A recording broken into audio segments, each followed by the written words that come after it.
지금 SNS가 됐든 어디가 됐든 보다 보면은 이게 진짜 하나의 명언이다라고 하는 것처럼 들리는 얘기가 있습니다. 뭐냐면 돈으로 해결이 안 되는 문제가 있다면 그것은 더 큰 돈이면 해결된다. 네, 라는 말이 있습니다. 또 다른 유명한 단어도 있죠. 금융치료. 네. 돈이 우리의 세상살이의 문제들의 여러 가지를 다 해결할 수 있다. 그게 적으면 더 큰 돈이면 된다라고 하는 사람들의 말입니다. 그리고 아무리 애를 쓰고 힘들어도 그래, 월급으로 따박따박 꽂히는 돈 보면 그래도 내가 애썼지, 마음의 위로가 되더라라는 얘기죠. 그런데 생각을 해보면 참 대단해 보이는 이 돈으로도 해결되지 않는 문제가 여전히 있다는 것입니다. 그리고 어떤 것으로도 다 채워지지 않는 공허함도 우리의 마음 가운데는 여전히 존재하는 것도 사실입니다. 그냥 객관적인 게 그런 거예요. 그런데 우리 믿는 자들에게 다른 게 아니라 예수님을 믿고서 달라진 우리의 삶이어야 되는데, 그런 우리에게도 여전히 돈이 있으면, 권력이 있으면, 인맥이 있으면, 인기가 있으면 그래도 무언가가 해결되어질 수 있지 않을까라는 생각, 그리고 아니면 뭐 그런 것들 그냥 상관없고 그냥 그게 좋으니까 이것을 쫓아가는 부분들이 여전히 우리 믿는 자들에게도 있다는 것이 고민해봐야 될 부분입니다. 왜냐하면 우리에게는 이 믿음 생활로 말미암아 하나님이 나의 왕이시다, 예수님이 주인이시다 라고 고백하지만 그 말은 즉 하나님이 나의 왕이시지만 나는 그것으로 부족합니다 라고 하는 것과 마찬가지이기 때문입니다. 오늘 우리가 보고 있는 사무엘상의 시대가 그랬습니다. 하나님이 온 우주의 유일하신 신이시고 왕이심을 알도록 다른 민족들에게 보이기 위해 대표로 뽑으셔서 택하시고 키워나가신 존재가 이스라엘 백성들이었습니다. 그런데 이 이스라엘 백성들이 하나님을 떠났죠. 이 모습을 성경은 진단합니다. 사사기 21장 25절 말씀 우리 같이 함께 읽겠습니다. 사사기 21장 25절 시작. 이스라엘에 왕이 없으므로 사람이 각기 자기의 소견에 옳은 대로 행하였더라. 아멘. 왕이 있었는데 없대요. 이유는 한 가지입니다. 각기 자기의 소견대로 옳은 대로 행하였기 때문이다. 이 말은 오늘 우리에게도 동일합니다. 하나님이 왕이시다라고 얘기하고 있지만 내가 내 소견에 옳은 대로 행한다, 세상에 흘러가는 일들을 보면서 그래 저런 것도 맞지 않을까라고 한다면 우리는 입으로는 하나님이 나의 왕이시라고 하지만 왕이 없는 것처럼 살아가는 것과 마찬가지다라고 하는 것이죠. 이것은 비단 백성들만 그렇지 않았습니다. 백성을 이끌어야 했던 제사장들마저도 타락했던 참 철저한 암흑기였던 이때 하나님께서는 그럼에도 불구하고 한 여인의 고통을 주목하고 계셨습니다. 바로 마지막 사사이자 선지자이자 사울 왕과 다윗 왕에게 기름을 부으며 하나님께 쓰임 받으며 세운 왕정 시대를 연 영적인 지도자, 우리가 잘 아는 사무엘의 어머니인 한나였습니다. 그런데 한나가 참 이런 신실한 믿음의 소유자였지만 인생에 문제가 있었습니다. 그건 뭐냐면 불임이었어요. 임신이 되지가 않았습니다. 그리고 이로 인해 철저한 고통 속에 있었습니다. 당시 사회에서는 아들이 없다는 것, 이것은 여자로서 존재 가치가 없다, 그러니까 인간 취급을 받지 못했습니다. 그리고 그냥 이것으로 말미암아 너는 왜 그것도 못해? 라고 구박을 받아도 아무것도 저항할 수 없었던 상황이었죠. 또한 믿음의 사람으로서 이거 하나님께 저주받아서 그런 거야 라고 욕을 먹었습니다. 어땠을까요? 마음과 영이 성할 수가 없었어요. 그럼에도 불구하고 한나는 이 시대는 영적으로 어두운 사사시대였는데도 불구하고 괴로움에도 불구하고 믿음을 지키던 신실한 여인이었습니다. 그러니 문제가 보여요. 어떤 문제가 보이냐?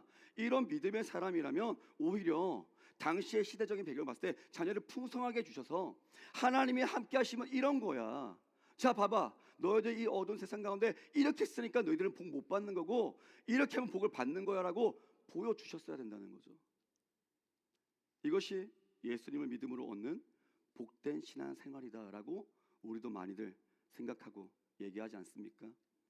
그런데 하나를 통해서 우리가 알 수 있듯이 신앙 생활은 내 삶의 이 결핍들이 그냥 즉각적으로 채워지는 요행을 위한 생활이다라고 결코 성경은 얘기하지 않습니다. 오히려 우리 현실을 볼게요. 해결되지 않는 고통이 그냥 지속적으로 옵니다. 그럼에도 불구하고 이 상황 가운데서 하나님의 말씀이 어떻게 너희의 삶을 변화시키고 지금까지 우리 믿음의 사람들의 삶을 변화시키고 이끌어 갔는지를 보아라. 그리고 너희도 경험해라. 살아가라. 이게 신앙생활이라는 겁니다. 한나의 고통은 그런데 안타깝게도 이게 끝이 아니었습니다. 이 고통을 더 가중시키는 존재가 있었어요. 그게 누굽니까? 바로 남편의 이제 두 번째 부인. 한나가 첫 번째 부인, 두 번째 부인이었던 분인나가 있었습니다. 분인나는 안타깝게도 한나와 다르게 자식이 많았습니다. 그러니까 이걸 무기 삼아 가지고 이제 한나의 마음을 계속적으로 괴롭히는 거죠. 이렇게만 또 아파했다면 그렇겠지만 참 이렇게 아파하는 한나를 위로하고자 남편인 엘가나가 이렇게 말합니다. 8절 말씀 함께 보겠습니다. 시작. 편 엘가나가 그에게 이르되 한나여 어찌하여 울며 어찌하여 먹지 아니하며 어찌하여 그대의 마음이 슬프냐 내가 그대에게 10 아들보다 낫지 아니하냐 하니라. 아멘. 엄청 자상하죠. 자, 자식이 없다고 책망하지 않습니다. 뿐만 아니라 이래요. 왜 그렇게 슬퍼해? 내가 있잖아. 야, 10 아들보다 내가 낫지 않냐? 내가 너 사랑하잖아. 내가 너 위로해줄게. 뿐만 아니었습니다. 그런 아픈 마음을 달래주려고 제사 때마다 한나에게 각자의 분깃이는데 더 좋은 분깃으로 주었습니다. 그럼 생각해 볼게요. 내 고통을 이해해주고 문제 삼지 않습니다. 더 좋은 곳으로 늘 챙겨주려고 합니다. 이런 남편 있으면 괜찮지 않습니까? 네, 네, 끄덕끄덕. 네. 그럼 이런 아내도 되면 되지 않겠습니까? 네, 그래요. 그런데 한나를 보면 좀 안 그랬던 것 같아요. 엘가나의 이런 사랑과 위로에도 중요한 거는 한나의 그 본질적인 괴로움이 해결되지 않더라라는 것입니다. 이게 우리 인간의 본질입니다. 우리는 다른 어떤 좋은 것들이 있다 할지라도 분명히 내게 있는 이 문제 자체가 해결되어야 가장 기쁜 것입니다. 그런데 그러지 않으니 고맙기는 하지만 고통은 여전히 남아있는 것이죠. 물론 사람의 사랑과 위로, 물질적인 보상이 잠시의 내 마음을 달래줄 수도 있습니다. 하지만 충분한 돈이 있어도 남편과 아내의 그런 사랑을 넘치게 받고 부모의 사랑이 있고 다른 어떤 것으로 채워준다는 게 있다고 할지라도 해결되지 못하는 문제는 분명히 있다는 것을 인정하는 거죠. 그렇다. 우리가 왜 이게 중요하냐면 아니야. 이게 안 되면 저게 있으면 될 거야. 돈이 모자라 그러면 더 큰 돈이면 될 거야. 이 문제가 아니야. 그러면 다른 것이 되면 될 거야. 라고 하는 게 문제라는 겁니다.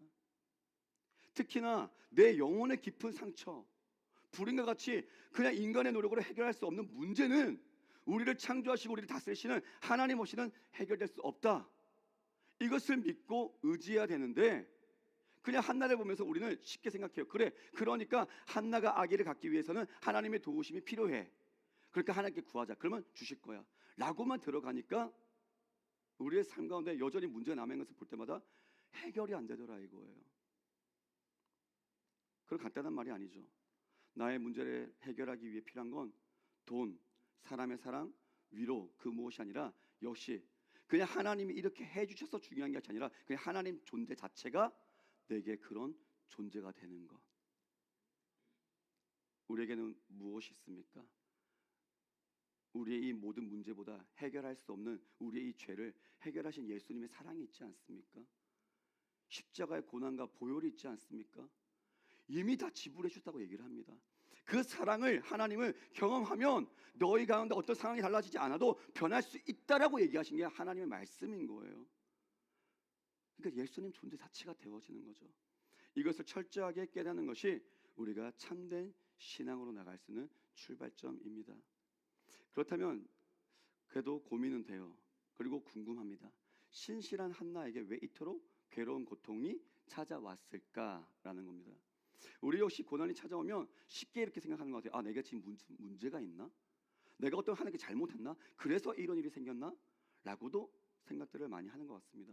그런데 본문 5절 하반절 말씀과 6절은 이런 우리에게 오히려 더 이해하기 힘든 사실을 알려줍니다. 우리 함께 말씀 보겠습니다. 시작. 여호와께서 그에게 임신하지 못하게 하시니 여호와께서 그에게 임신하지 못하게 하심으로 그의 적수인 분인 나가 그를 심히 격분하게 하여 괴롭게 하더라. 아멘. 네. 두 번이나 나와요. 이 고통의 이유가 누구 때문이에요? 하나님 때문이다. 나의 죄, 나를 괴롭게 하려는 것이 아니라 하나님 때문.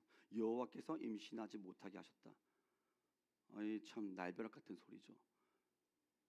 문제를 해결해 주셔야 될 하나님께서 오히려 누구도 풀지 못할 문제를 주시고 고통을 허락하셨다라는 겁니다.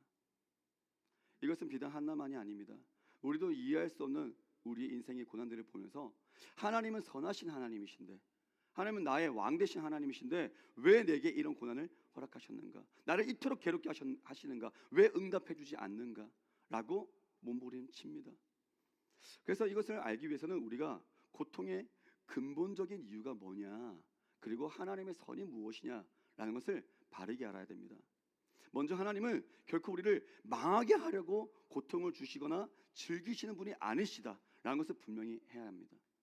고통이 있는 것은 죄로 인해 하나님과 우리가 관계가 깨어졌지 않습니까? 이로 말미암은 당연한 결과입니다. 하나님과의 관계가 깨어진, 그리고 우리만이 아닌 이 세상을 살아가는 가운데 우리에게 고통이 따르는 것은 이상한 것이 아니라 당연한 것이다. 이게 시작점입니다. 고통이 존재하는 근본적인 이유입니다. 그렇다면 이제 그러면 그런 고통이 있어도 하나님으로 말미암아 구원받은 우리는, 이 믿음의 사람은 고통을 없애주시는 것이 선한 것 아닌가 생각해 볼 수 있겠죠. 이에 대해서 야고보서 말씀은 이렇게 얘기합니다. 함께 다시 보겠습니다. 1장 12절에서 13절 말씀 시작. 시험을 참는 자는 복이 있나니 이는 시련을 견디어 낸 자가 주께서 자기를 사랑하는 자들에게 약속하신 생명의 면류관을 얻을 것이기 때문이라.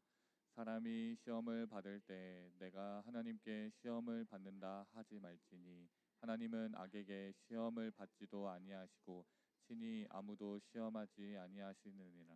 아멘. 아멘. 12절과 13절에 시험이라는 단어는 같이 나오고 있습니다. 그냥 번역이 이렇게 되어 있는 거예요. 근데 원어는 다릅니다. 그러니까 12절의 시험은 연단, 시련이라는 뜻이고 13절의 시험은 마귀가 우리에게 죄를 지으라고 부추기는 유혹을 뜻합니다.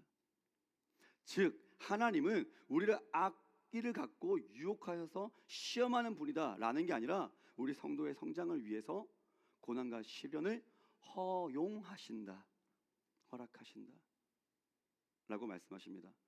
마치 의사가 환자를 살리기 위해서 수술을 하려면 칼을 들고 째야 되겠죠. 그러면 찔 때 아플까요, 안 아플까요? 그 고통을 물론 덜어주기 위해서 마취를 합니다. 아무튼 고통을 가한다는 거예요. 그런데 그 고통의 행위 자체가 당장은 아픈 것처럼 보이지만, 평안하지 않은 것처럼 보이지만 우리를 본질적으로 낫게 하는 중요한 행위다. 그래서 그 의료 행위는 선하다라고 할 수 있겠죠. 하나님께서 우리에게 주시는 이 고통도 그렇다는 겁니다. 단순히 당장의 편안함을 주는 게 선이 아니라 그 너머에 더 큰 하나님의 뜻이 있다는 겁니다. 오히려 우리를 살리고 단련시키려는 하나님의 뜻이 있습니다. 그렇다면 하나님은 어떤 선하신 뜻 안에서 이제 한나에게 불임을 허락하시고 고통을 허용하셨는가를 본다면, 당시 이스라엘이 어떤 상황이었다고요? 각자 자기 옳은 대로 행했던 악한 시대, 제사장 엘리마저도 타락하고 영적으로 어두워진 때였다고 했습니다. 이때 이제 하나님은, 하지만 여전히 하나님은 역시나 일하시고 하나님의 뜻을 이루기 위하여 한 명을 또 세우셨어야 됐습니다. 그게 사무엘이라고 했죠. 만일 한나가 쉽게 자녀를 낳았다면 어떻게 됐을까요? 신실한 믿음이 있다고 해도 과연 그토록 오랜 시간 하나님께 눈물로 엎드리며 나갔을까요? 그럼 우리는 어떻습니까? 문제가 있을 때는 막 하나님께 나가지 않습니까? 그런데 그 인생이 잘 되고 있어요. 그러면 어때요? 당연히 신앙생활을 하죠. 기도도 하죠. 근데 그만큼 절박하냐 이거예요. 왜 우리가 문제가 있어야지만 절박해야 됩니까? 감사도 좀 절박하게 하면 안 됩니까? 하나님 너무 감사해요. 미칠 것 같이 감사해요. 출입, 찬양할 때 수련회면 막 출입 막 하고 하면서 왜 우리 평상시 같은 감사할 때 하나님 감사합니다. 왜 이렇게 많이 있냐고요? 얘기할 때도 하나님 너무 감사해. 네. 이렇게 할 수 있으면 참 좋을 텐데 우리가 보통 안 그래요. 자, 구태여 또한 기도 가운데 하나님 내게 그 자식을 주시면 하나님께 바치겠습니다. 이 시대 가운데 하나님은 그러니까 이 자식이 나아져가지고 뭐 이 자식으로 말하면 내가 어떻게 지지고 볶고 행복하겠다가 아니라 하나님 나와 함께 하시는 하나님의 그 은혜의 역사를 내가 경험한다면 하나님이 주신 그 은혜의 도구를 하나님께 다시 드리겠습니다. 서원을 한 것이었죠. 그런데 그냥 평안하게 있었으면 과연 그런 고백을 할 수 있었을까요? 아니었겠죠. 물론 우리는 모릅니다. 분명한 것은 한나에게 이 고통의 시간이 저주가 아니라 하나님의 선하신 뜻이 이루어진 과정이었다. 다만 우리가 다 알지 못할 뿐이었다입니다. 오늘 여러분에게도 한나와 같이 도무지 이해되지 않는 이런 극심한 고난이 있습니까? 왜 내게 이런 고난이 생겼는가? 그럼 오늘 말씀대로 한다면 왜 하나님이 내게 이런 고난을 허락하셨는가? 한다면 우리 오늘 말씀을 통해 우리가 좌절하고 낙심하지 않기를 바랍니다. 설사 우리의 죄로 인한 그래 고난, 마귀의 유혹으로 인한 고난이라고 할지라도 한나와 같이 하나님의 도우심을 구하며 엎드리는 자를 하나님은 결코 외면하지 않습니다. 결국 해결점은 다 똑같은 거예요. 하나님께 나아가라. 특히 한나와 같이 하나님의 선하신 계획 속에서 우리가 고난을 겪고 있다면 더더욱 이 연단의 기간이 지난 후 하나님의 그 선하신 뜻이 이루어짐을 보며 하나님께 영광을 돌리게 하실 줄로 믿습니다. 안타까운 것은 한나 역시 이 당시에는 이런 하나님의 말씀을 다 알 수 없다는 것입니다. 우리도 그렇습니다. 말씀으로 들으면서 그래 그런 거야 하지만 여전히 그래도 조금 더 내가 알 수 있게 얘기해 주셨으면 좋겠다라는 마음이 우리에게 있습니다. 그래서 우리가 기억해야 될 중요한 믿음의 행동 지침이 있습니다.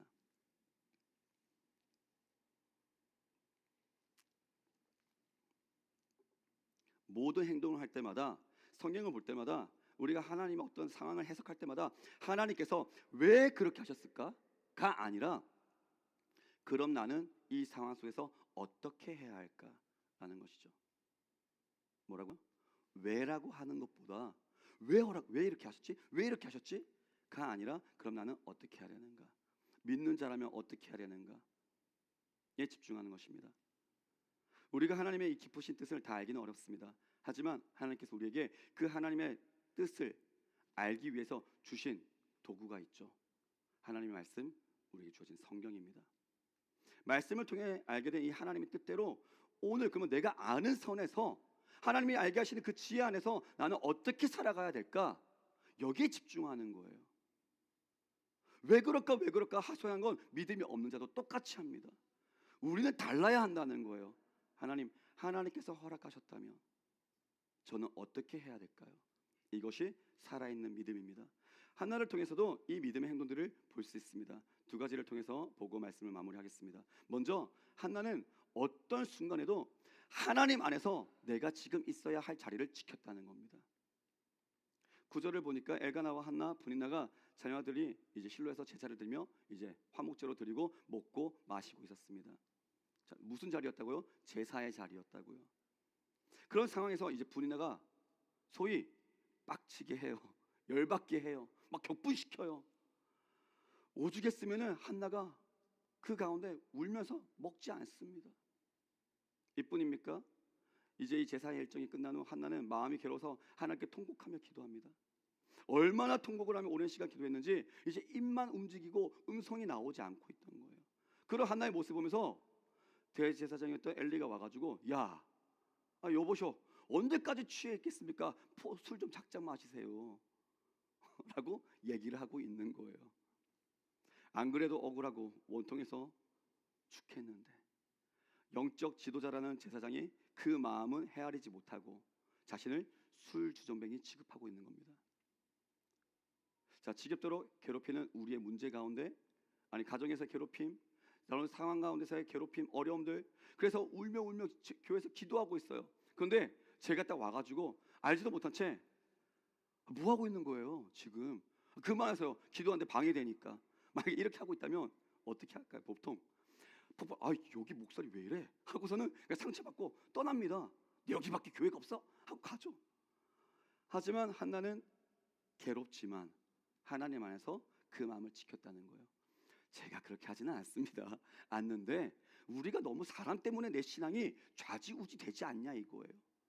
이 교회에 와봤는데 여기서 신앙생활하고 있다가 조금 이 사람하고 부딪히고 목사님하고 부딪히고 하니까 그냥 여기밖에 없어? 갑니다. 그렇게 하면 어중이 떠중이 신앙밖에 되지 않습니다. 물론 너무 괴로우면 옮길 수도 있겠죠. 정말 살려고 발버둥 치며 가는 그 발버둥 가운데 누가 뭐라고 하겠습니까? 그런데 나의 중심이 진짜 하나님 안에서 내가 지금 어떻게 서 있는가는 확인해 봐야 된다는 것입니다. 한나는 그 마음을 지켰습니다. 나를 지금 격분시키고 괴롭게 하고 있는 그 자리, 불인나가 있는 그 자리였지만 감정을 복종시켜서 제사의 자리를 끝까지 지켰습니다. 엘리가 와가지고 나를 괴롭게 하고 그 억울하게 만들었지만 복종시켜서 기도의 자리를 끝까지 지켰습니다. 그리고 함께 대화를 나눴습니다. 이것이 하나님을 믿는, 그리고 하나님을 의지하는 성도의 모습입니다. 이것이 우리 표처럼 말씀이 삶이 된다는 겁니다. 그 말씀 가운데 하나님이 어떻게 하면 기뻐하실까? 어떻게? 그래, 내가 이 자리를 지키자. 내가 하나님 바라보고 있는 이 시간을 지키자. 오늘 이 예배가 이런 자리가 됐기를 바랍니다. 또한 여러분이 산주가 살아가는 모든 삶의 자리들이 하나님 안에서 여러분의 마음을 지키고 행동을 지키는 자리가 됐기를 바랍니다. 그것이 우리가 살 길입니다. 또한 하나는 두 번째로 기도의 응답을 믿고 삶으로 반응했습니다. 기도하고 난 다음에 그냥 끝나서 마음대로 하시겠지 이게 아니라 자신의 삶 가운데 반응을 했다는 거예요. 한나의 억울한 사정을 들은 이제 엘리가 이렇게 얘기합니다. 17절 말씀 함께 봅니다. 시작. 하여 이르되 평안히 가라. 이스라엘의 하나님이 내가 기도하여 구한 것을 허락하시기를 원하노라 하니. 아멘. 이제 그 얘기 듣고 나서 제가 지금 술에 취한 게 아니고요, 이래저래서 이렇게 얘기했어요 했더니 엘리가 이렇게 얘기했어요. 평안히 가라. 이스라엘 하나님이 내가 기도하여 구한 것을 허락하시기를 원하노라. 그런데 이게 하나님이 계시로 주셔서 너 그 기도의 응답이야 라고 주신 게 아니었어요. 그냥 인간적으로 오해해서 미안해서 그런 마음에 건넨 덕담에 가까웠습니다. 그런데 중요한 건 하나님과의 연결이 온전하지 못하고 그렇게 한나의 괴로움도 정확하게 바라보고 있지 못하는 이 엘리임에도 불구하고, 연약함에도 불구하고 하나님은 이 엘리의 이 고백을, 그래서 이 고백을 들은 한나가 가진 그 믿음을 연결시켜서 하나님의 선하신 뜻을 이루어 가더라 이겁니다. 한나는 이 말을 듣고 하나님이 내게 주시는 응답이라 믿었습니다. 그리고 변화된 삶으로 반응했습니다. 18절 마지막으로 읽겠습니다. 시작. 이르되 당신의 여종이 당신께 은혜 입기를 원하나이다 하고 가서 먹고 얼굴에 다시는 근심빛이 없더라. 아멘. 지금 상황이 달라졌습니까? 어느 것도 달라진 거 안 보입니다. 지금 또 가면은 불인나가 또 나를 열받게 하고 자극할 수 있습니다. 내 갑자기 없던 이 아이가 그 기도의 응답 가운데 바로 아이가 생겨난 것도 아니었습니다. 상황은 조금도 변하지 않습니다. 하지만 이후 얼굴에 어땠다고요? 다시는 근심빛이 없더라. 여러분, 기도하고 하나님이 내게 역사하신다는 것을 믿는 이들은 이런 변화가 있는 줄로 믿습니다. 하나님이 내게 평안을 주십니다. 그게 하나님의 말씀이에요. 이것이 말씀이 사는 삶이 된다는 것의 진짜 능력입니다. 여전히 오늘 내가 기도함에도 불구하고 상황이 또 문제가 있어요. 내 통장에 잔고가 갑자기 내가 기도해서 누가 갑자기 벼락같이 줘가지고 갑자기 기도하는데 하나님께서 은혜를 주셔서 주신다고 했어요. 막 1,000만 원 보내고 2,000만 원 보내고 그런 일도 있지만 그런 특별한 역사보다 그렇지 않은 것이 보편적으로 더 많더라 이겁니다. 그럼에도 불구하고 우리는 그 보통의 믿음을 갖고 어떻게 살아가야 되는가 보인다는 거예요.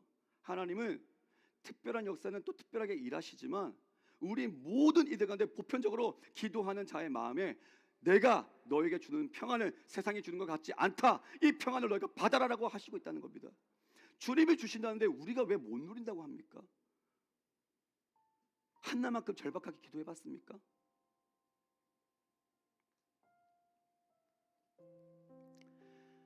기도하고 나면 생기가 돌고 희망이 가득해져야 합니다. 하나님이 역사하시기 때문입니다. 세상이 줄 수 없는 평안을 주님이 주시기 때문입니다. 그건 내 생각이 바뀌는 정도가 그게 내 힘과 내 의지로 되는 게 아니라 내 안에서 누가 도우십니까? 성령님이 도우신다 이겁니다. 왜 하나님 우리가 정말 하나님답게 우리가 믿지 못할까요? 여전히 내 주변의 환경이 너무나도 커 보일까요? 그게 하나님이 왕이심에도 불구하고 여전히 내 생각이 주인되고 내 마음이 나의 왕이 되어서 나를 작동하도록 하고 있다는 거 아닐까요?